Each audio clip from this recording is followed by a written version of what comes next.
ओम ह्रीं अरहम णमोजिनाणम। गाथा नंबर 45। अब आचार्य भगवान सप्तम गुण स्थान का वर्णन करते हैं। सप्तम गुण स्थान अर्थात अप्रमत्त विरत। विरत तो वह पूर्ण रूप से हो गया छठवें गुण स्थान में, अब ही प्रमाद बाकी है। जैसे जैसे संजुलन कषाय की मंदता होगी वैसे वैसे प्रमाद कम होता चला जाएगा। उसे ही आचार्य अगली 45 नंबर गाथा में बतलाते हैं। फिर उसके दो भेद हैं, उनका वर्णन 46 और 47 नंबर गाथा में करेंगे। उसके बाद उसमें होने वाले विशिष्ट परिणाम जो आगे के गुण स्थानों के लिए ले जाते हैं, उनका वर्णन आगे की दो गाथाओं में आचार्य करेंगे। आइए देखते। संजलन णो कषाया णोदयो मंदो जदा तदा होदी। अपमत्त गुणो तेणये अपमत्तो अपमत्तो संजदो होदी। देखते हैं गाथा नंबर 45 अर्थ। संजलन अर्थात संजुलन। णुकषाया णुदयो णुकषायाणाम उदयो अर्थात संजुलन और नौ कषाय का उदय। मंदो जदा तदा होती, जब जहां जैसे जैसे उसका मंद उदय होता है, तदा तब। अपमत्त गुणस्तेन च अपमत्तः संजतो होती। क्या होता है? अपमत्त गुण उत्पन्न होने से उस स्थान पर अप्रमत्त संयतपना होता है। क्योंकि जो प्रमाद था वो कैसे था? तो संजुलन और नौ कषाय के उदय से था। अब संजुलन और नौ कषाय दोनों मंद हो गई हैं। जदा तदा होदी, जब होती हैं तब, अर्थात जब ये मंद होती हैं तब अपमत्त गुणों अर्थात अप्रमत्त नाम का गुण प्रकट होता है। लगने वाला जो प्रमाद था वो शांत बैठता है, तो उन्हें प्रमत्त संयत कहते हैं। जब संजुलन और नौ कषाय का मंद उदय होता है, तब सकल संयम से युक्त मुनि के प्रमाद का अभाव हो जाता है। इसके लिए हमें पिछली गाथा बहुत अच्छी तरह ध्यान रखनी है। 35, 36 और उसके पहले उन गाथाओं में स्पष्ट रूप से आचार्य ने कहा था कि संजुलन और नौ कषाय के उदय से प्रमाद हुआ है। तो यहां पर कह रहे हैं उन्हीं कषायों के मंद उदय से अप्रमत्त अवस्था बनी है। इसलिए इस गुण स्थान को अप्रमत्त संयत कहते हैं। इस गुण स्थान का नाम क्या हुआ? अप्रमत्त संयत या अप्रमत्त विरत। तो विरत तो हो गए वो छठवें गुण स्थान में ही, वहां जो प्रमाद था उस प्रमाद का यहाँ पर अभाव होने से अप्रमत्तपना यहाँ प्रकट हुआ। यह गुण स्थान भी दो भागों में विभक्त है। पहला स्वस्थान अप्रमत्त। स्वस्थान मतलब अपने ही स्थान पे बना रहना। मतलब स्वस्थान अप्रमत्त वाले जो मुनि महाराज हैं वे ऊपर नहीं चढ़ते, वे सप्तम में ही रहते हैं, छठवां सातवां करते हैं। लेकिन दूसरे हैं सातिशय अप्रमत्व। इस सातिशय अप्रमत्व वाले क्या करते, ये क्रमशः 7वें से ऊपर 8वां 9वां 10वां आदि आदि में जाते हैं। ठीक है, इनका विस्तार से वर्णन आचार्य महाराज आगे स्वयं करेंगे। 6वें गुण स्थान में प्रमत्त संयत का प्रमत्त विशेषण अंत दीपक है। ये अंत दीपक था। अंत दीपक मतलब यहां तक के गुण स्थान प्रमाद रूप हैं। मतलब पहला, दूसरा, तीसरा, चौथा, पांचवा और छठवां, ये 6 गुण स्थान प्रमाद से युक्त गुण स्थान हैं।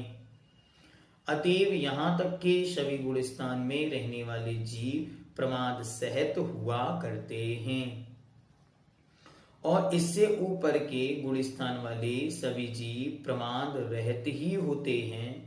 इसी कारण से 7वें गुण स्थान का नाम अप्रमत्त संयत है। अब यहाँ जो अप्रमत्त विशेषण हुआ वह ये बतलाने के लिए है कि आगे के जितने गुण स्थान हैं वे सारे के सारे गुण स्थान अप्रमादियों के हैं, उनके किंचित मात्र भी प्रमाद नहीं है। प्रश्न हो सकता है कि जब ऊपर के यहां से आगे के सभी गुण स्थान संयत और अप्रमत्त हैं, तब अप्रमत्त संयत इस नाम से सभी गुण स्थानों का ग्रहण हो जाएगा। अतएव 8वें आदि गुण स्थानों के भिन्न भिन्न नाम का निर्देश करने की क्या आवश्यकता है। प्रश्न एकदम ठीक है। तो ऊपर के सब संयत हैं, ठीक है, सब अप्रमत्त हैं, ठीक है। अब जब सब अप्रमत्त हैं, जब सब संयत हैं, तो फिर आगे के गुण स्थानों के नामकरण कैसे करेंगे। और यदि आप अलग से नामकरण करते हैं तो फिर ये 2 विशेषण तो आपको सबको देने पड़ेंगे। तो वो कहते हैं हाँ ठीक है, ऊपर के 2 गुण सारे गुण स्थानों को ये विशेषण तो हम देने तैयार हैं कि वे अप्रमत्त भी हैं और संयत भी हैं। संयत है मतलब मुनि मुद्रा से युक्त हैं, लेकिन उनके अलग अलग नामों में कुछ विशेषताएं हैं। उत्तर, यद्यपि संजुलन के तीव्र उदय के अभाव की अपेक्षा ऊपर के सभी गुण स्थान सामान्य रूप से अप्रमत्त हैं, फिर भी उन गुण स्थानों में होने वाले या पाए जाने वाले अन्य कार्यों का विशेषण रूप से उल्लेख करने के लिए उन गुण स्थानों का भिन्न भिन्न नाम निर्देश किया गया है। जैसे अपूर्व करण आएगा तो अपूर्व मतलब पहले नहीं हुए, ऐसे करण मतलब परिणाम। तो धीरे धीरे जो उनमें और विशेषताएं आएंगी उनके आधार से उस स्थान का नाम, उस गुण स्थान का नाम अलग प्रकार से रखा गया। इस गुण स्थान में जब तक चारित्र मोहिनी की 21 प्रकृतियों के उपशमन तथा छपन के कार्य प्रारंभ नहीं होता, परंतु संजलन के मंदोदय के कारण प्रमाद भी नहीं होता, केवल सामान्य ध्यान अवस्था रहती है, तब तक यह अवस्था निरतिशय या सामान्य अप्रमत्त कही जाती है। और जब इसी गुण स्थान वाला जीव उक्त प्रकृतियों का उपशमन अर्थात दबाकर या छपन क्षय रूप प्रक्रिया करने के लिए उद्यत होता है, तब उसकी सातिशय अतिशय से युक्त अवस्था हुआ करती है। सामान्य से आपको क्या याद रखना, जब तक जीव ऊपर नहीं बढ़ता, छठवां सातवां करता है, तब तक तो वह कहलाता है निरतिशय, अतिशय से रहित या सामान्य या स्वस्थान, अपने ही स्थान में स्थित। और जब वही जीव ऊपर के गुण स्थानों में चढ़ने की प्रक्रिया करता है, कि ऊपर चढ़ने के लिए 2 अवस्थाएं चाहिए, या तो उपशम के साथ चढ़ेगा या क्षय के साथ चढ़ेगा, या तो छपक श्रेणी चढ़ेगा या उपशम श्रेणी चढ़ेगा। तो उस क्रिया में लग जाता है, तब वही जीव सातिशय अतिशय से युक्त या विशेष कहलाता है। इसी तरह एक ही गुण स्थान की 2 अवस्थाएं हैं और ये 2 अवस्थाएं ही आगे की 2 गाथाओं में आचार्य भगवंत 46 नंबर और 47 नंबर में स्पष्ट करेंगे। इस गुण स्थान में विशेष क्या हुआ? इस गुण स्थान में विशेष कुछ नहीं हुआ, बस क्या हुआ कि वे मुनि महाराज हैं, निर्ग्रंथ दिगंबर मुद्रा को धारण किए हुए हैं। उन वीतराग निर्ग्रंथ दिगंबर मुद्राधारी मुनिराजों के जब संजुलन और नौकषाय का मंद उदय है तब तो वे अप्रमत्त हैं, और जब उनका ही तीव्र उदय है तो वे प्रमत्त हैं।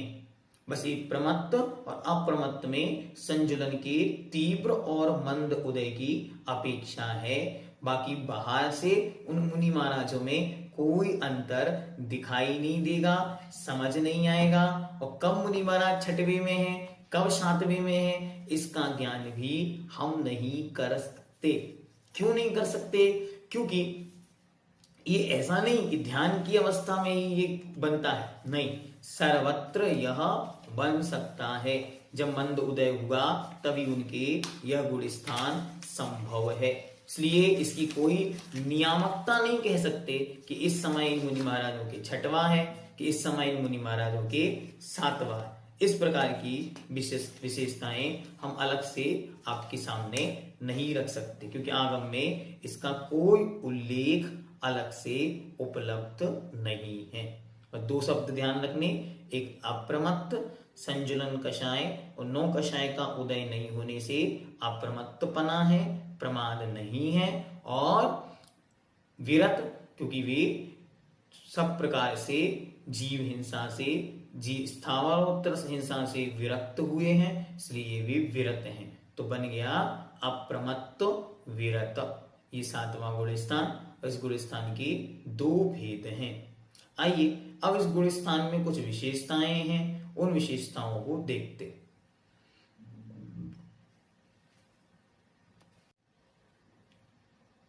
ओम ह्रीम अरहम णमोजिनाणम। सप्तम गुण स्थान अप्रमत्त विरत की विशेषताएं। सबसे पहले यह जानना है कि पंचम काल में इस सप्तम गुण स्थान के ऊपर कोई जीव नहीं जाता, अर्थात सप्तम गुण स्थान में भी केवल स्वस्थान या निरतिशय पना रूप सप्तम गुण स्थान ही सब मुनिराजों के बन सकता है। इससे ऊपर पंचम काल में नहीं जाते। ठीक ये इस गुण स्थान की विशेषता जानने। इस गुण स्थान में प्रवृत्ति रूप, प्रवृत्ति मतलब क्रिया, क्रिया किस रूप में? क्रिया आहार के लिए उठना, भक्ति करना, स्तुति, वंदना, सामायिक, कायोत्सर्ग आदि जो 28 मूल गुणों का पालन है वो प्रवृत्ति है। तो प्रवृत्ति रूप शुभोपयोग होता है, अर्थात वे मुनि महाराज अच्छी तरह इन क्रियाओं में अपने आत्म परिणामों को लगाते और परिणामों की निर्मलता को बनाते, तथा निर्वृत्ति रूप शुद्धोपयोग होता है। और इसी गुण स्थान में वे मुनि महाराज जब ध्यान की अवस्था में लीन होते हैं, सामायिक आदि की अवस्था में लीन होते हैं, और उस समय निर्वृत्ति की अवस्था आती है, मतलब कुछ नहीं करने रूप जो स्थिति है, उसमें उनके शुद्धोपयोग की स्थिति बनती है। प्रथमोपशम सम्यक दृष्टि या छायोपशमिक सम्यक दृष्टि जीव यहीं तक जा सकते हैं, इसके आगे नहीं। प्रथमोपशम सम्यक दृष्टि और छायोपशमिक सम्यक दृष्टि जीव का बस एंडिंग पॉइंट है, ये सातवां गुण स्थान। इसके ऊपर जाना है तो द्वितीयोपशम सम्यक्त चाहिए उपशम श्रेणी वालों को, और छायक सम्यक्त चाहिए छपक श्रेणी वालों को। इसके अलावा ऊपर जाने की संभावना नहीं है। इस गुण स्थान के आगे जीव श्रेणी पर आरूढ़ होते हैं। जिनको श्रेणी चढ़नी है, सीढ़ियां चढ़नी है, वे ही इस गुण स्थान के आगे जाते हैं। वर्तमान में कोई भी साधु इस गुण स्थान के ऊपर नहीं जा सकता। ये विशेष है, इंपॉर्टेंट पॉइंट है कि वर्तमान में सबसे ऊपर यदि कोई जाएगा तो कम सबसे ऊपर एक्सट्रीम मोस्ट मात्र सातवां गुण स्थान है, इससे ऊपर पंचम काल में नहीं जा सकता। स्वस्थान अप्रमत्त विरत मुनिराज को औपशमिक, छायोपशमिक एवं छायक सम्यक्त में से कोई एक सम्यक्त हो सकता है। तीनों में से कोई एक सम्यक्त कंपलसरी है, क्योंकि यदि सम्यक दर्शन नहीं होगा तो फिर वे यहां तक नहीं पहुंच पाएंगे, तो उनको सम्यक्त की महती आवश्यकता है। तो तीनों में से कोई भी सम्यक्त उनके इस सप्तम गुण स्थान में रह सकता है या हो सकता है। शातिशय अप्रमत्त विरत मुनिराज को द्वितीयोपशम तथा छायक सम्यक्त में से कोई एक सम्यक्त हो सकता है। सातवें गुण स्थान के दो पार्ट किए, तो पहली अवस्था में तो तीनों सम्यक्त हो सकते हैं, लेकिन इससे ऊपर यदि वे चढ़ेंगे तो या तो द्वितीयोपशम सम्यक्त होगा तो उपशम श्रेणी चढ़ने योग्य होंगे, और छायक सम्यक्त होगा तो उपशम और छपक दोनों श्रेणी चढ़ने के वे योग्य हो जाएंगे। देवायु की उत्कृष्ट स्थिति 33 सागर का बंद इसी गुण स्थान में प्रारंभ होता है। अर्थात देवायु का जो उत्कृष्ट स्थिति बंद कोई मुनि महाराज बांधेगा कोई जीव, तो केवल मुनि अवस्था में बांध सकता है। बिना मुनि बने कोई भी जीव सर्वार्थ सिद्धि में जा नहीं सकता, और वह ही सातवें गुण स्थान के बिना, मतलब वही जीव वहां जाएगा जो आगामी भवों में नियम से मुक्ति का पात्र होगा, क्योंकि वहां तो केवल एक भव अवतारी चाहिए। अब अभव्य जीव है तो मुनि तो बन जाएगा, लेकिन गुणस्थान रहेगा पहला, तो इसलिए वह उत्कृष्ट स्थिति नहीं बांध सकता।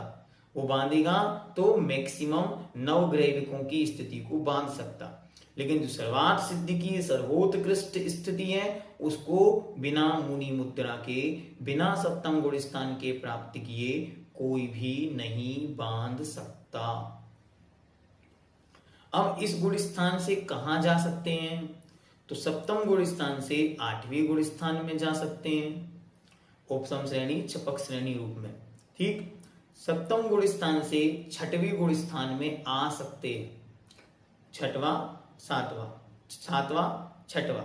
नियम क्या है? जब कोई जीव दीक्षा लेगा तो दीक्षा लेते ही उसका गुण स्थान बनेगा सातवां, और फिर अंतर्मुहूर्तवाद नियम से वो वहां से च्युत होकर छठवें में आ जाएगा। फिर छठवां सातवां जीवन पर्यंत झूले के समान चलता चलता रहता है। तो पहला तो आठवें गुण स्थान में जाते, नीचे छठवें में आते। सप्तम गुण स्थानवर्ती मुनि का यदि आयु क्षय हो जाए तो सीधे चतुर्थ गुण स्थान में जाते हैं। क्यों? क्योंकि जो मुनि मुद्रा के साथ अगली आयु का बंध करेंगे तो वे नियम से देव बनेंगे। ये ध्यान रखना, यदि कोई जीव छठवें सातवें गुण स्थान में अपनी आयु को पूर्ण करेगा और उसी समय आयु को बांधेगा तो नियम से देव आयु को बांधेगा। दूसरा नियम हमने एक चीज और पढ़ी थी कि जो जीव पांचवें गुण स्थान में पहुंच गया है वो अब मात्र देव आयु का ही आश्रय बंद करेगा, अन्य आयु का आश्रय बंद उसके नहीं होता।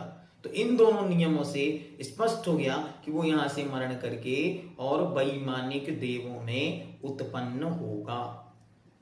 सप्तम गुण स्थान से कहां जा सकते हैं? ये तो हमने सप्तम गुण स्थान में कहां से आ सकते हैं अब तो बतलाते। अनादि मिथ्या दृष्टि, मतलब जिसको आज तक कभी सम्यक दर्शन नहीं हुआ, ऐसा मिथ्या दृष्टि जीव यदि पहली बार सम्यक दर्शन प्राप्त करता है तो पहले गुण स्थान से डायरेक्ट सातवां गुण स्थान भी बना सकता है। पहली बार में कोई अनादि मिथ्या दृष्टि जीव था, अनादिकाल से मिथ्यात्व में पड़ा था और डायरेक्ट जैनेश्वरी दिगंबरी मुनि मुद्रा धारण करेगा और पहले से सातवें गुण स्थान में पहुंच जाता है। हाँ, ऐसा भी संभव है।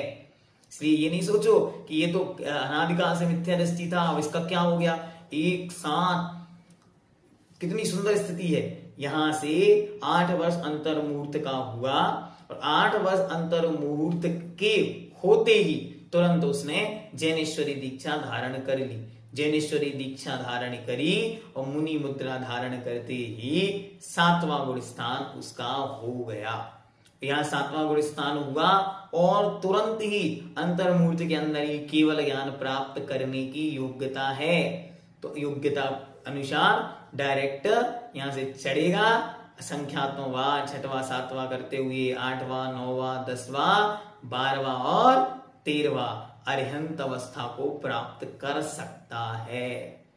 ठीक है, हाँ, इनको पढ़ने से परिणामों में विशुद्धि आती है, योग्यता की पहचान होती है। देखो 8 वर्ष अंतर मूर्त का जीव सम्यक के साथ दीक्षा ग्रहण, मिथ्या दृष्टि जीव दीक्षा ग्रहण करते ही 7वां गुण स्थान बनाएगा, ऊपर 8वां 9वां 10वां 12वां 13वां और केवल ज्ञान प्राप्त कर लिया, अरिहंत बन गया। और सामने कोई दादाजी बैठे हैं 200 साल से, बैठे रह सकते हैं, बैठे रह सकते हैं। ऐसा कब हुआ? नेमिनाथ भगवान के समय में हुआ। नेमिनाथ भगवान समुद्र में बैठे रहे और गज कुमार को मुक्ति की उपलब्धि हो गई। तो ऐसा भी होता है। ठीक है, आगे चतुर्थ गुण स्थान से 7वें गुण स्थान में आ सकते हैं। पहला तो पहले गुण स्थान से डायरेक्ट मुनि मुद्रा को धारण करके 7वां गुण स्थान बन सकता है। ये नियम होगा कि जिसका 7वां बनेगा उसको सम्यक तो होगा ही होगा, क्योंकि सम्यक के बिना चौथा 5वां 6वां 7वां और ऊपर के गुण स्थान नहीं बनते। तो सम्यक तो वहां कंपलसरी होगा। ठीक है, फिर आगे कहते हैं देश व्रत 5वें गुण स्थान से 7वें गुण स्थान में आ सकता है। कोई देशव्रती था, कोई व्रती था और उसने मुनि मुद्रा धारण करी, तो डायरेक्ट 5वें से 7वें गुण स्थान में जा सकता है। 6वें गुण स्थान से 7वें में आ सकता है। ये क्रम तो जीवन पर्यंत चलता है, 6वां 7वां 6वां 7वां। फिर उपसम श्रेणी से नीचे गिरते समय 8वें गुण स्थान से 7वें गुण स्थान में आ सकता है। यह बात आपको पहले अच्छी तरह समझा दी गई थी कि कभी भी कोई जीव यदि चपक श्रेणी से चढ़ा है तो लौटने का चांस नहीं, लेकिन यदि उपसम श्रेणी से चढ़ा है तो क्रमशः नीचे उतरता है, तो 8वें से 7वें में आने की संभावना रहती है। अब बतलाते कि इस गुण स्थान का काल समय कितना है। तो जघन्य समय, सबसे कम समय कितना है इस गुण स्थान का, देखते। 7वें गुण स्थान का जघन्य काल 1 समय है। ध्यान सुनो, बहुत सुंदर विषय आपके सामने रख रहा है। 7वें गुण स्थान का जघन्य काल 1 समय है। यह काल उन मुनिराजों का होता है जिन्होंने 7वें गुण स्थान में प्रवेश किया और आयु का क्षय हो गया। कोई मुनि महाराज डायरेक्ट 7वें गुण स्थान में आए और आते ही आयु समाप्त हो गई और वहां उनका मरण हो गया। तो एक समय तक भी, कम से कम एक समय वे वहां ठहर सकते हैं। दूसरी स्थिति तब होती है जब कोई उपसम श्रेणी वाले नीचे गिरते हुए 7वें गुण स्थान में आते हैं, तब अप्रमत्त विरत गुण स्थान में मात्र एक समय रहें और तत्काल आयु का क्षय हो जाए तो मरण की अपेक्षा एक समय घटित होता है। उत्कृष्ट काल कितना है? तो 7वें गुण स्थान का उत्कृष्ट काल अंतर मुहूर्त है। हाँ, इस चीज को संस्मरण के रूप में जीवन भर याद रखो। हमने दादा गुरुवर, महाकावीश्वर, आचार्य देव, ज्ञान सागर जी महाराज के जीवन का प्रसंग आपके सामने रखा था कि आचार्य महाराज अंदर थे और कमरे से बाहर आए, आकर बैठे। किसी ने पूछा महाराज आपकी आयु क्या है? तो महाराज कहते हैं अंतर मुहूर्त। तो वो हंसने लगा, हंसते हुए कहता है ये क्या होती है? महाराज कहते हैं देखो, गुण स्थान 6वां 7वां दोनों की आयु है अंतर मुहूर्त, तो हमारी आयु हुई अंतर मुहूर्त। तो ये अप्रमत्त भी अंतर मुहूर्त और 6वें की भी अंतर मुहूर्त, ऊपर नीचे होते रहते हैं। इसलिए इससे ज्यादा उनके टिकने का समय वहां पर अवकाश है ही नहीं। इसलिए इसको अच्छी तरह से जानना।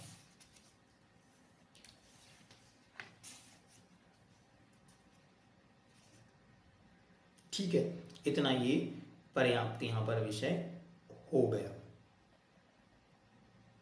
हाँ, एक बार और, यदि कोई जीव एक बार सप्तम गुण स्थान को प्राप्त कर ले, अर्थात वो भावलिंगी मुनि बन गया। क्यों? बाहर से द्रवलिंग तो कई बार मिथ्या दृष्टि भी धारण कर सकता है, जो आपने छेडाला में अच्छी तरह समझा कि वहां पर वह नौवीं अंतिम ग्रीवक की लोहद पायो अनंत बिरिया पद, तो वहां तो ठीक है, लेकिन यहां पर अच्छी तरह ये जानना है कि वह जीव यदि एक बार भी कोई जीव सप्तम गुण स्थान को प्राप्त कर ले, अर्थात द्रव्य सहित भावलिंगी मुनि बन जाए, पूर्ण रूपेण निर्गंत मुद्रा को धारण कर ले, तो या तो उसी भव में मोक्ष जाएगा या फिर अधिकतम 32 भवों के अंदर अंदर मोक्ष चला जाएगा। इससे ज्यादा संसार में रहना ही नहीं पड़ेगा। उत्कृष्ट साधना अधिक करेगा तो मान लो पंचम काल का साधु है, तो पंचम काल में इस भव में तो मोक्ष संभव नहीं, तो यहां भी मुनि मुद्रा को धारण करेंगे, यहां से स्वर्ग जाएंगे और वहां से या तो वापस यहीं पर आकर या फिर विदेह क्षेत्राधिक में जाकर और वहां से केवल ज्ञान प्राप्त करके, मुनि मुद्रा धारण करके केवल ज्ञान प्राप्त कर सिद्ध बन सकते हैं, बनते हैं। और अगर खिंचाव बनेगा थोड़ा सा तो 7-8 भवों में मोक्ष को प्राप्त कर लेते हैं। अब कोई प्रश्न पूछे, भैया जी पंचम काल में इतने सारे साधु हैं, इनका गुण स्थान कौन सा? तो जीवन भर याद रखना, हम किसी के भी गुण स्थान को नाप नहीं सकते, पहचान नहीं सकते। क्यों? ये सब परिणामों का खेल है। एक क्षण में ही वे पहले गुण स्थान में थे और देखते ही देखते एक क्षण में उनका गुण स्थान होगा 7वां। तो हम गुण स्थानों के विषय में विचार नहीं करें, फिर हम क्या देखें? हम मात्र उनकी बाह्य मुद्रा देखकर उस मुद्रा में हमें 28 मूल गुणों की निर्दोषता दिख रही है। जिसके बाह्य में 28 मूल गुणों की निर्दोष प्रवृत्ति है, उस जीव के तो 7वां गुण स्थान बनने की पूरी संभावनाएं हैं। क्योंकि बाहर में निर्दोष है, बस परिणाम ऊपर चढ़े तो पहले से 7वीं में चला जाएगा, चौथे से 7वीं में चला गया, 5वीं से 7वीं में चला गया, 6वीं से 7वीं में चला गया। लेकिन जिनके बाह्य मुद्रा की पूर्णता नहीं है, बाह्य में मूल गुणों का निरतिचार पालन नहीं है, उनके गुण स्थान क्या होंगे, इसके विषय में हमको कोई विचार नहीं किया जा सकता। क्यों? जब बाह्य में मुद्रा ही ठीक नहीं है तो 7वां पाना अर्थात भावों में पाना बहुत कठिन हो जाएगा। इसलिए जिनकी आचार्य भगवंत हमेशा यही कहते थे कि बाह्य में जो 28 मूल गुणों का वर्णन है, पहले हम उसे निर्दोष बनाएं, अंतरंगी की परिणाम अलग वस्तु है। दूसरी बात, मैंने अपनी कानों से सुना, आंखों से उस दृश्य को देखा। जब रामटेक में आचार्य महाराज ने दीक्षा दी तो दीक्षा देते आचार्य महाराज बोले, देखो मैंने तुम्हें दीक्षा दे दी, अब गुण स्थान तुम्हें अपने अपने बनाने हैं। मतलब क्या? हमने तो संकेत किया तो तुमने बाहर कपड़े उतार दिए, हमने कहा तो तुमने घर छोड़ दिया, परिग्रह छोड़ दिया, पाप छोड़ दिए, हमने आपको पिछी कमंडल भेंट दे दिए। ये बाह्य मुद्रा है, चिन्ह है, पहचान है, हमने आपको दिया। लेकिन परिणामों की स्थिति अब आपको उस लेवल की बनानी है कि आपका गुण स्थान 7वां हो, और जब तक 6वां 7वां नहीं तब तक वह मुनि नहीं।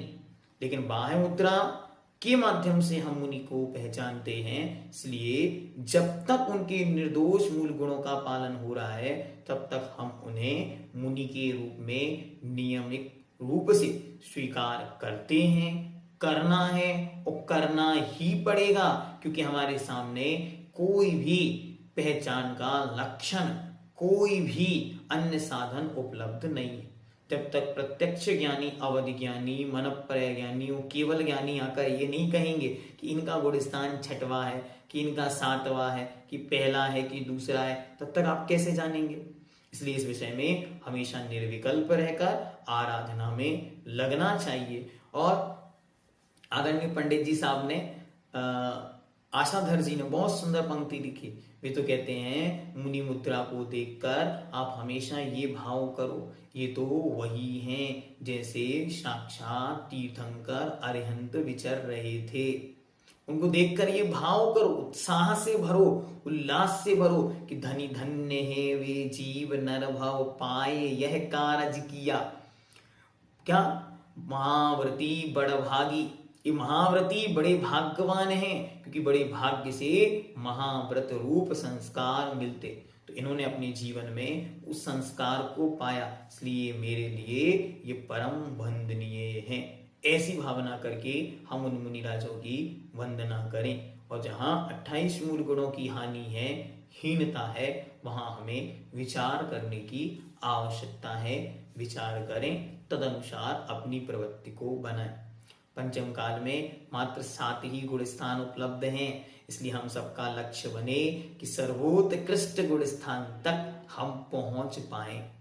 स्त्री पर्याय की अपेक्षा मात्र 5वां गुण स्थान, इसके ऊपर नहीं जा सकते, तो आप 5वें गुण स्थान तक जाएं। 5वें गुण स्थान में भी सर्वोत्कृष्ट विशुद्धि किनकी? आरिका माताओं की, तो वहां तक जाने का प्रयास करें। और पुरुषों के लिए मुनि मुद्रा, वो भी 28 मूल गुणों के निर्दोष आचरण सहित जो निर्गंध वीतराग मुद्रा है, वही उनका 7वां गुण स्थान के ओर ले जाएगा। तो 7वां गुण स्थान प्राप्त करें, ये हम सबका लक्ष्य इस जीवन का होना चाहिए कि सबसे ऊंची क्लास, जैसे हम लोग पढ़ते चाहते ना कि सबसे श्रेष्ठ श्रेणी की पढ़ाई हमारी हो जाए, ऐसे यहां पर भी सोचना कि पढ़ते बढ़ते हम सर्वोत्कृष्ट स्थिति तक बढ़ सकें। उसके पहले रुकना नहीं, उसके पहले थकना नहीं। ठीक है। ओम सिद्धम रमो लोए सव साहूढ़म।